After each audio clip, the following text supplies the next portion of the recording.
Hello, I am Danielle Rehm. I'm a student at Eastern Washington University studying health science, and I currently work as a phlebotomist at a local hospital.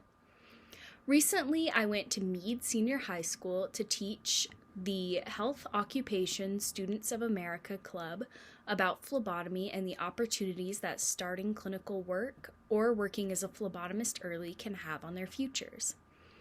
These students are potential healthcare workers, so I do feel like I chose my audience very well. I was a member of this club when I was in high school, and I wish that somebody would have shared this information with me at that time.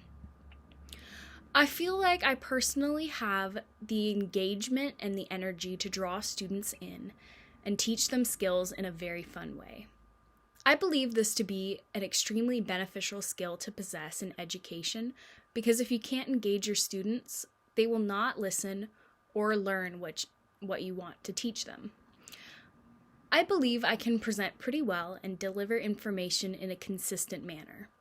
I can present without too much fidgeting and continue throughout distractions.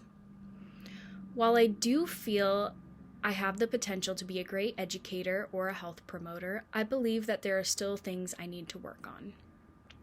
The number one thing I need to learn is how to be a better speaker in a public setting.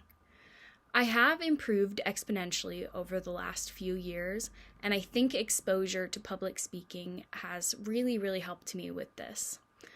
I think with more public speaking, I could get my habit of kind of like rushing through information under control. I also feel as though it would be beneficial for me to leave more room in lectures for students to ask questions. I am becoming a stronger speaker and educator, and I do really hope to keep improving and helping students in the medical field. I believe I can manage a classroom pretty well. I have past experience teaching in Cheney School District, and I believe that this has helped me to understand what is required to manage a classroom. I understand the need for respect from both ends of the spectrum, from me to the students and the students to me.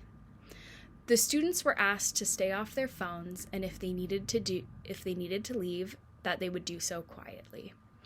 Talking to the students before the presentation allowed me to build a connection and have an understanding of how they should interact with me and throughout the presentation. So I also wanted to discuss a little bit of my own personal issue with presenting. It's kind of silly. So one of my biggest fears is looking silly while presenting, because when I don't really feel confident, I choke up and stress out more.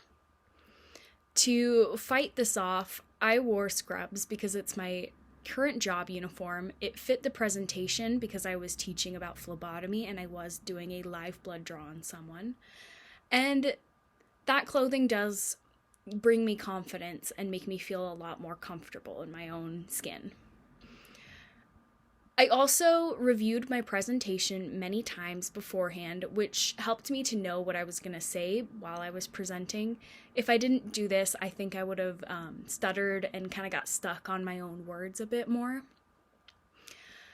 So I feel like throughout the presentation, I did get more comfortable. I know in the beginning, I began my presentation rushing through my words and kind of like pushing through topics and not really like engaging as much as I should have.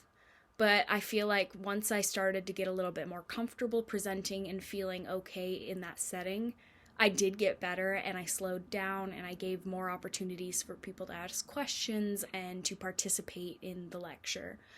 I had many students asking questions, and that did make me feel like it was a little bit of a better presentation than it could have been, because the students were actually becoming engaged and starting to like ask questions and become curious and wanting to learn more. I even had students approach me about where they could apply for phlebotomy school once they graduated, and that was really exciting for me because I do want to help people gain more experience in the medical field. So in my presentation, I used experiential learning the most because I had them participate and play the role of a phlebotomist. By doing this, I felt like the students were more engaged and kind of made the presentation more memorable.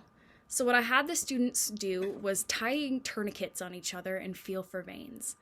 In my job and my line of work, that's how I start almost every single blood draw after like the introductions and asking for the patients, identifying factors.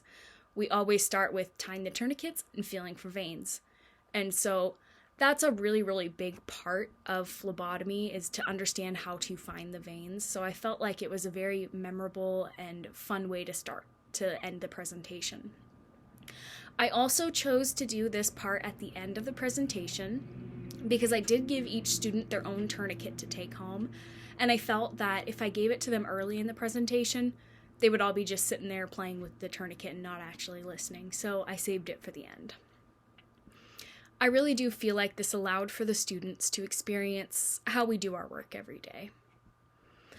I feel like this presentation went very well, and I actually really enjoyed it. Something about presenting is not usually my favorite thing in the world, but I really felt passionate about this topic, and I really, really wanted to share it with students because it's something that I always had wished I had learned sooner. So it felt very, very good to present this to the students, and I'm truly grateful for this experience. I feel like I made a difference, and I actually engaged the students, and that was just such a wonderful feeling. Thank you so much for listening.